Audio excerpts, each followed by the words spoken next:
Behaviorism posits that learners are provided with information about the world by an instructor, and knowledge is built through the repetitious manipulation of their responses to this information. Learning is measured by changes in their behavior when presented with these stimuli or pieces of information that are deemed correct by the instructor.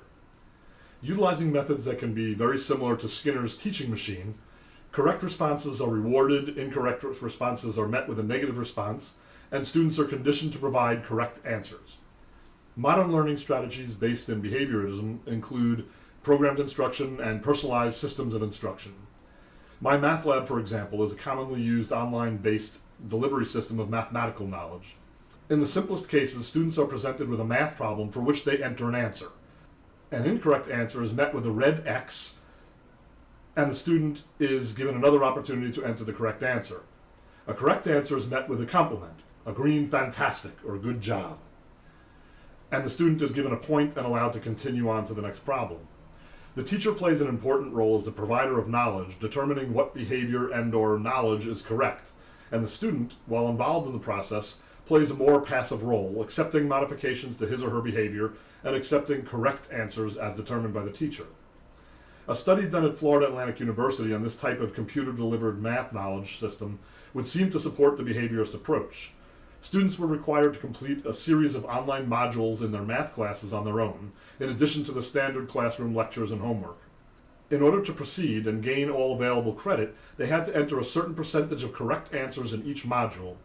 The study determined through anonymous student feedback that although a high proportion of students admitted to cheating, in other words, they looked up answers online or they asked others for answers in order to gain points and move on to the next section, subsequent testing of their knowledge of the same material showed that they were learning the material more effectively than students who did not complete the online program, cheating or not.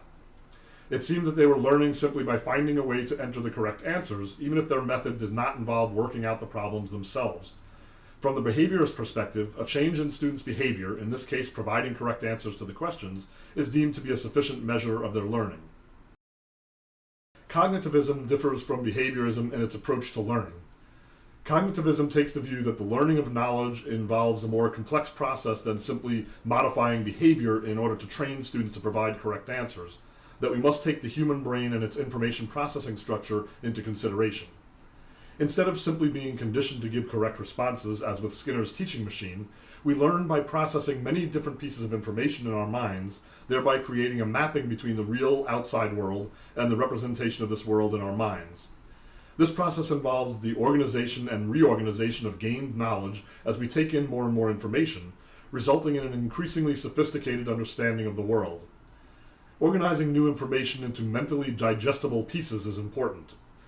An approach to learning from this perspective might include an initial attention-getting exercise to engage the student, then asking the student to relate a piece of new information to an existing area of knowledge.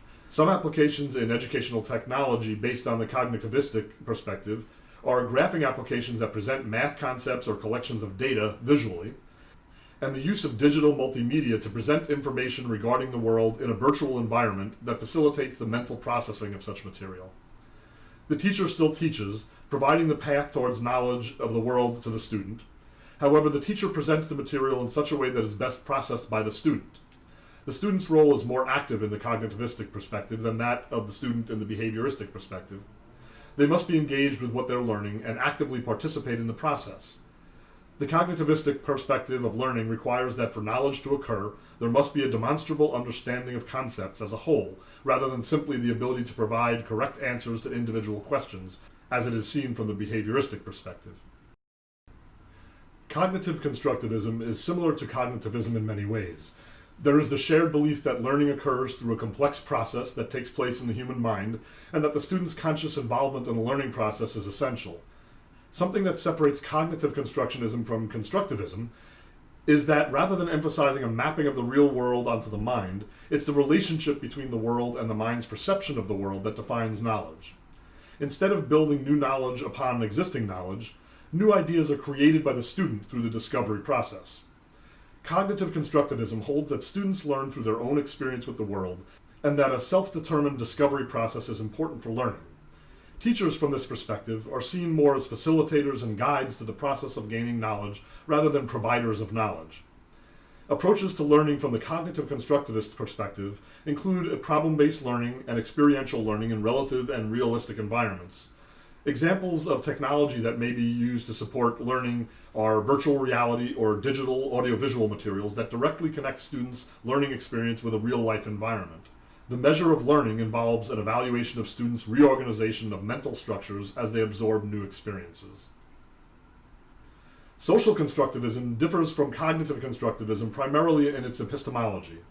Whereas cognitive constructivism focuses on knowledge that is formed in the mind through a correspondence between the world and the mind, social constructivism focuses on knowledge as a social experience, relating more to a shared processing between individuals or between individuals and society than to a relationship to an objective reality. Teachers are seen as co-learners and collaborators, also learning through this process. Learning approaches from this perspective may involve, like that of those influenced by cognitive constructivist perspective, applied in real-life environments, but are focused heavily on collaboration between the learner and other learners or society in general. Knowledge is a shared experience that has little or no meaning outside of social context. Computer-supported collaborative learning is an example of technology that is used to facilitate learning with a strong socially collaborative component.